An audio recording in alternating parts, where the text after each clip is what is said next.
Estamos de volta com o programa Uniso Comunidade. Nesse bloco, estamos recebendo a professora Regina Cardoso da Silva, ela é do curso de enfermagem da Uniso. Ela vai estar esclarecendo algumas dúvidas sobre a dengue, desde os sintomas até os cuidados que você precisa ter. Doutora Regina, muito obrigado pela sua presença, como de praxe no nosso programa. A gente conhece um pouco mais o nosso entrevistado. Gostaria que a senhora falasse um pouco da sua graduação e da sua pós-graduação. Pois não, é um prazer, né, contribuir para o programa Uniso Comunidade. E eu sou enfermeira, graduada pela Unifesp, fiz especialização em saúde coletiva pela Unicamp e fiz a pós-graduação, fiz o mestrado aqui na Uniso mesmo, em comunicação e cultura. Muito bem. Professora, há quanto tempo a senhora já está na Uniso? Eu estou na Uniso há 1 ano e meio. A senhora está lecionando hoje no curso de enfermagem, na disciplinas de saúde da mulher, saúde mental, isso, e saúde familiar. Saúde da família, acompanhando os alunos de último ano em estágio, né, em uma unidade de saúde da família no Jardim Tatiana. A senhora desenvolve alguma outra atividade profissional fora as aulas na universidade? Eu sou estudante, né, continuo estudando e também leciono em outra universidade. Tá. E a senhora estuda o que hoje? Hoje eu estou iniciando o processo de preparação para o doutorado. Doutorado. Tá. A senhora vai fazer na área de saúde também? Na área de saúde. A senhora falou que fez o mestrado na área de comunicação. Na área de comunicação e cultura. A senhora pesquisou o quê? Trabalhando a questão da violência contra a mulher, né? Então, trabalhamos a inserção da comunicação, né, para divulgação das políticas públicas em violência contra a mulher, essa questão que é tão importante, que é hoje um problema de saúde pública no nosso país e no mundo, né? Então, fizemos essa intersetorialidade, foi um trabalho bastante interessante para mim, conhecer melhor a área de comunicação. E a senhora vai fazer o doutorado aonde? Então, aí vamos ver, não, o que acontecerá. Tá. A ideia é fazer o doutorado em enfermagem e saúde coletiva, não é? Aí, trabalhando a questão da violência em relação a como efetivamente o serviço de saúde tem contribuído para o acompanhamento, o tratamento e a prevenção da violência, né, nos nossos dias.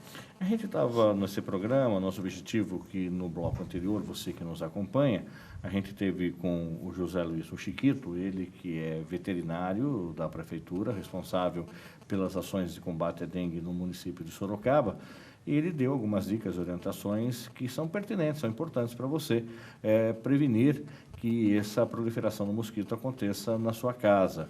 E agora a professora Regina, como enfermeira, ela também vai dar dicas e orientações com relação à prevenção também da dengue. Professora, por que a senhora acredita que a dengue é um mal que não acaba? Por que ainda nós conseguimos erradicar várias doenças e, de repente, a dengue é impressionante, parece que a cada ano vem aumentando os casos, não só em Sorocaba, mas como em todo o país? Há uma série de razões, né? A questão da saúde, ela precisa ser vista de forma ampliada, como hoje a nossa própria Constituição preconiza e o SUS trabalha com esse conceito ampliado de saúde, não voltado só para a questão biológica, né, mas preocupado aí com a questão socioeconômica, ambiental. E a dengue é uma das doenças que perpassa por essa visão mais ampliada. Não basta que a gente trate a doença, mas é preciso que a gente tenha condições melhores para que o mosquito não consiga se desenvolver. E aí isso envolve a participação da sociedade, envolve a atuação da área da saúde, mas também da área da educação, também a questão ambiental, não é? Então é preciso um trabalho intersetorial no sentido de enfrentamento dessas doenças que vão e voltam, como é o caso da dengue. É um trabalho muito amplo e que a gente não consegue dar conta ainda. O que a senhora acredita que de imediato poderia ser apontado como o maior problema no combate à dengue? É falta da educação, a falta de informação? Então, a saúde pública no nosso país, durante muito tempo, ela ficou centrada em campanhas, né? E durante muito tempo também exercemos um pouco o papel de polícia sanitária, então entrando nas casas e vacinando as pessoas, enfim, né? E o processo de participação da sociedade, o processo de educação com a população ainda é uma coisa bastante recente. Trazer a população para participar efetivamente do sistema, que é a proposta do SUS, a partir da participação da sociedade, do controle social, é uma das estratégias que faz com que, ao se sentir parceiro, né, dos gestores, do Estado, a população também leve em consideração que ela pode contribuir em relação ao setor público, em relação à saúde. E também, uma outra questão a ser abordada é que a saúde, muitas vezes, não foi vista como prioridade. E aí isso também não ocorre com a população, né? A população vive num país onde ela trabalha muitas horas por dia e estuda e faz várias coisas, e o cuidado consigo mesmo, o autocuidado, é uma coisa que ainda é novidade para nós, porque a prevenção é novidade para nós. Durante muito tempo, a gente ficou preso à doença e aos medicamentos. E aí é preciso que a própria população tenha um novo entendimento dessa visão, e nós, da área da saúde, ainda temos muita tarefa para fazer em relação a isso. Trabalhando, então, mais com a promoção da saúde ou preservar a saúde das pessoas, ao invés de estar focado apenas na questão biológica ou no sintoma e no tratamento. Esse que dá para fazer e tem que fazer de forma paralela. Fazer essa informação chegar até as pessoas, independente disso, ter uma estrutura que trate os eventuais casos de doença. Exatamente. É preciso que a gente faça um combinado, né, de prestar assistência aos que já adoeceram, mas estar atento ao conjunto da população, desde a pré-escola, e acho que esse é um trabalho que vem sendo feito de alguma forma a Prefeitura por algum tempo já. Eu sou funcionária da Prefeitura Municipal também, né? E trabalhei por algum tempo, e hoje os meus colegas continuam desenvolvendo esse trabalho, e acho que hoje com bastante ênfase na questão da prevenção, da promoção, e trabalhando com as escolas, porque a escola, a criança, é alguém que pode contribuir muito para que a gente tenha mudanças mais efetivas. Ela traz para a família, né, o que ela aprende, e ela pode interferir no processo de autocuidado da casa, das pessoas, não é?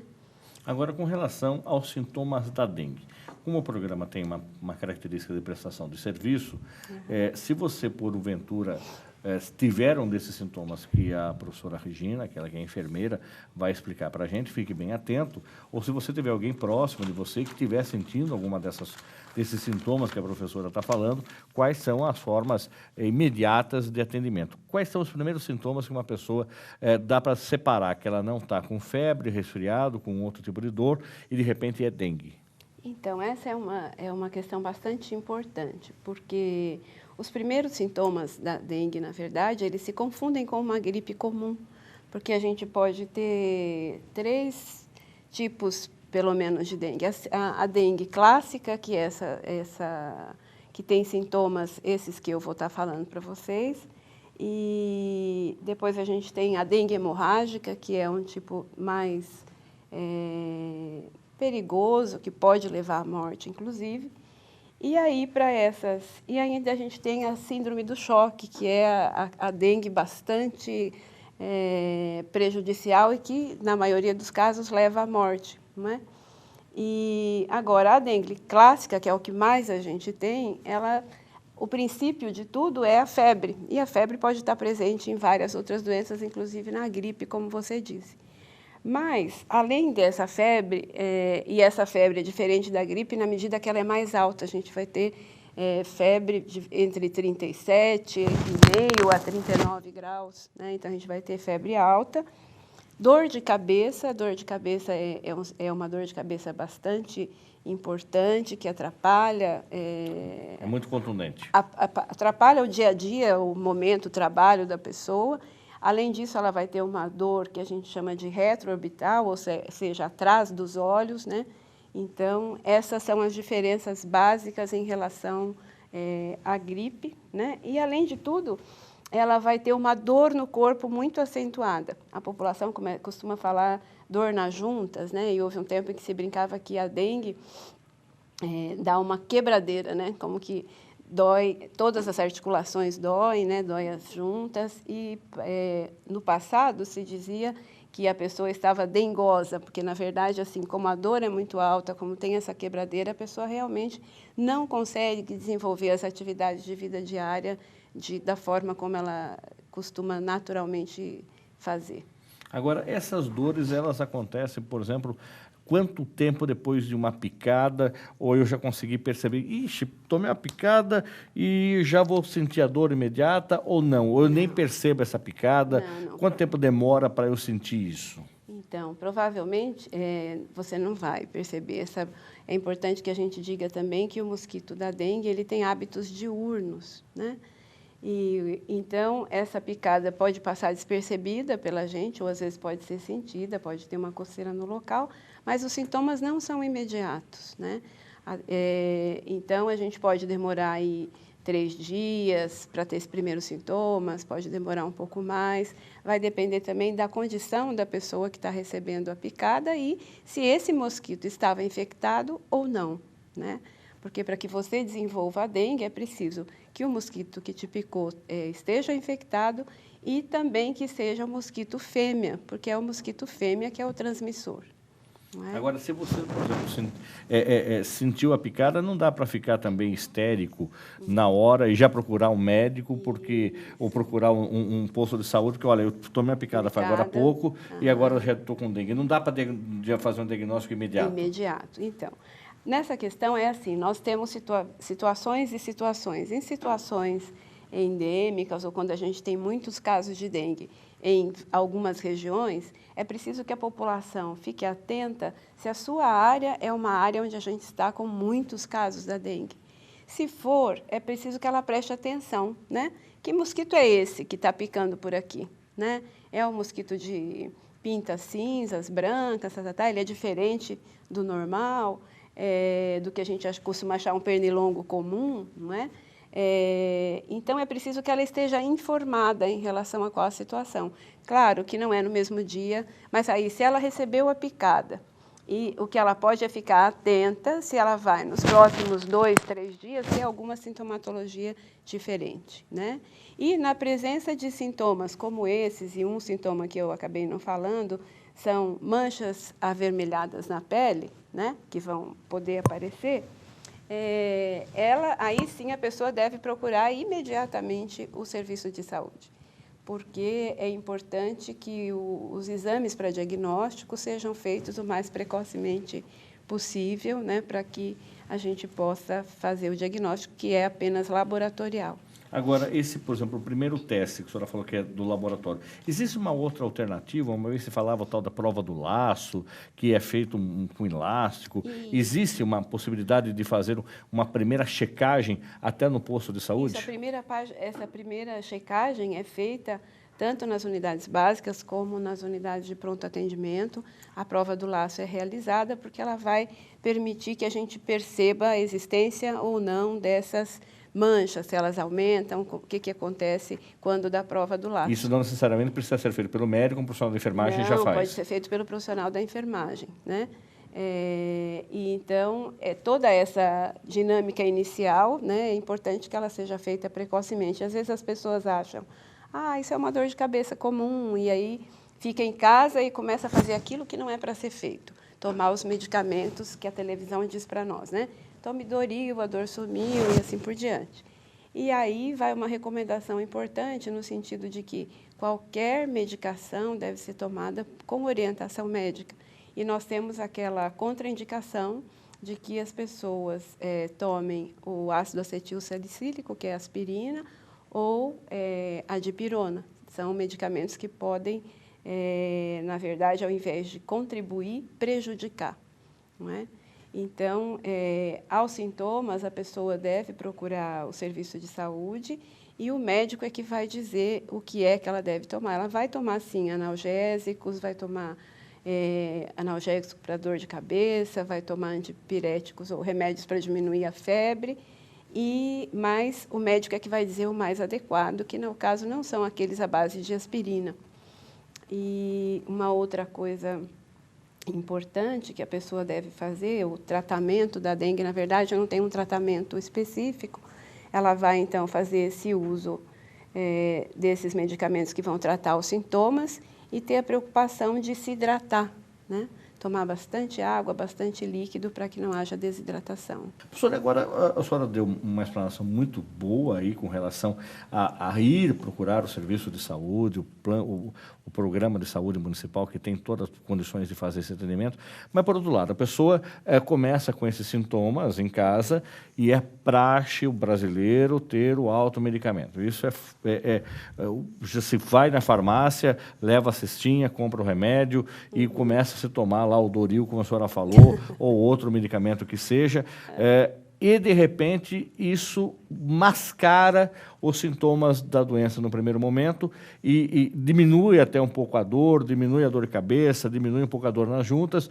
Isso pode fazer com que a doença, quando ela começar a voltar com mais força ainda e ser até perigoso levar ao óbito a pessoa sem saber que estava com dengue?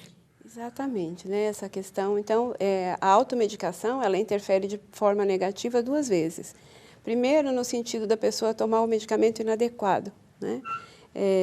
No caso da aspirina, ela pode produzir, em relação à dengue, os sangramentos, né? Porque a dengue hemorrágica, por exemplo, é considerada uma doença bastante séria que também pode levar à morte, né? Então, a aspirina acaba causando uma complicação. E esse sintoma, então, eu tomo analgésico, eu tomo remédio para diminuir a febre, parece que eu melhorei. Enquanto isso, o vírus está presente, ele está aí fazendo o trabalho dele no meu organismo, não é? E, portanto, à medida que eu piorar, quando eu chegar para o atendimento, eu já vou ter menos condição de, em curto espaço de tempo, me curar ou, então, ter algum agravamento da situação por conta da automedicação. Agora, existe algum tipo de medicamento, se a pessoa tomar em casa, pode ser muito mais prejudicial ainda? Que é de conhecimento científico, principalmente a aspirina. Por causa dessa possibilidade. Por causa da questão sanguínea, exatamente. Mas, em tese, é aquele que qualquer um tem em casa. Isso. E se tomaria para poder diminuir uma sensação de mal-estar, de febre, de gripe forte. Exatamente. A automedicação, em nenhuma circunstância, ela deixa de ser nociva à saúde, né? Ela é prejudicial à saúde sempre. E, então, não dá para a gente abrir mão, né, de garantir o nosso direito à saúde. Se você tem algum problema, não que você deve bater a porta do centro de saúde, da unidade de pronto atendimento diariamente, mas é importante que você procure, quando da visita ao seu médico, perguntar a ele qual é o medicamento para a sua condição mais adequado, né?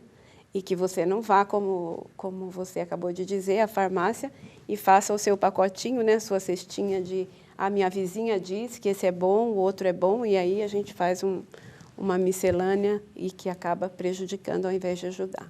Agora, com relação também às situações onde nós temos a dengue hemorrágica, ela é uma dengue mal curada ou ela é uma característica da dengue?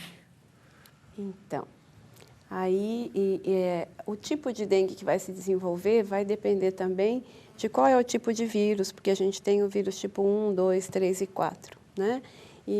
Então, vai depender também se a pessoa já desenvolveu dengue anteriormente e agora volta a desenvolver, né? Isso é que vai definir, na verdade, o fato da dengue ser mais ou menos grave, né? Essa questão de gripe mal curada que virou pneumonia ou dengue mal curada que virou hemorrágica é uma questão um pouco ainda do senso comum, né? Não necessariamente é assim que acontece. Sempre deve se procurar um médico para poder ter um diagnóstico para ter um diagnóstico mais correto. Agora, com relação ao tempo, quanto tempo demora um tratamento da dengue? Procurei um médico, ele me indicou os remédios, eu vou ficar de repouso, preciso ficar de repouso ou não? Dá para ter uma vida normal, mas por causa desses sintomas da dor, das juntas, da dor de cabeça, eu vou ter que ficar de repouso em casa? Então, esse repouso também vai variar de pessoas a pessoa, mas iniciado o tratamento dos sintomas, se é a dengue clássica, por exemplo, essa pessoa melhorar dos sintomas, terminando a quebradeira, está em condição melhor, o próprio médico vai orientar para ela de quantos dias de repouso ela vai necessitar. porque isso também caso a caso. É caso a caso. Sempre em saúde é bom que a gente analise caso a caso, por isso a importância de procurar o profissional. Independente, de repente, da pessoa que ela teve dengue, ela procurou um plano de saúde privado, médico privado, ela não passou pelo Serviço Municipal de Saúde, os casos obrigatoriamente são avisados para a vigilância sanitária para esse mapeamento, não é isso? Isso, a dengue é considerada uma doença de notificação compulsória, então mesmo que a pessoa passe pelo seu médico particular ou pelo plano de saúde, eles têm a obrigatoriedade de estar notificando a vigilância epidemiológica, porque quem faz o controle efetivo da doença é o Serviço Público de Saúde. E aí faz o diagnóstico, o mapeamento faz da o onde a pessoa diagnóstico, pegou, mapeamento de onde a pessoa mora, quais são as pessoas que estão em contato, se por acaso ele viajou e trouxe essa doença de fora, ou se ele adquiriu aqui mesmo, se ele está numa região nossa que tem problema hoje, né? Essas questões. Uma pessoa contaminada, uma pessoa que está com dengue, ela pode, por exemplo, se um mosquito que não estava contaminado picá-la, ele fica contaminado? Ele fica contaminado. Então, daí ele pode aí acabar passando. Ele vai passar, exatamente.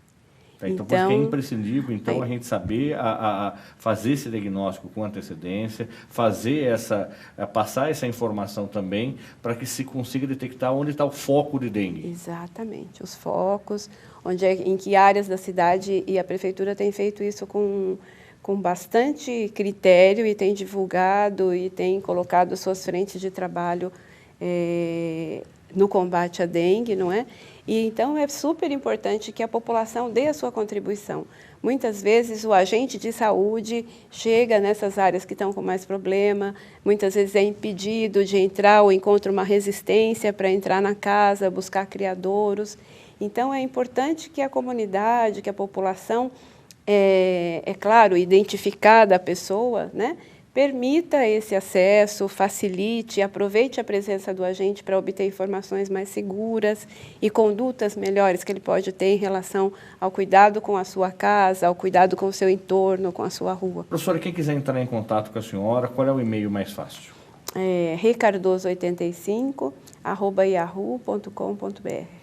Existe também um telefone da Prefeitura, um sistema da Prefeitura que a gente possa disponibilizar, a senhora lembra, para facilitar alguma dúvida que a pessoa tenha? Isso, o telefone da área de saúde coletiva da Prefeitura, eu não tenho ele aqui de cabeça, mas o telefone da Prefeitura, que vai estar apta a repassar esse telefone, é o 3238-2100, né? E a Prefeitura vai encaminhar para esse serviço, o serviço de zoonose, o serviço a área de saúde coletiva, que é quem hoje está responsável por essa atividade. Tá certo. Professora, muito obrigada pela sua participação. Sucesso para a senhora nas novas emprestadas aí no doutorado.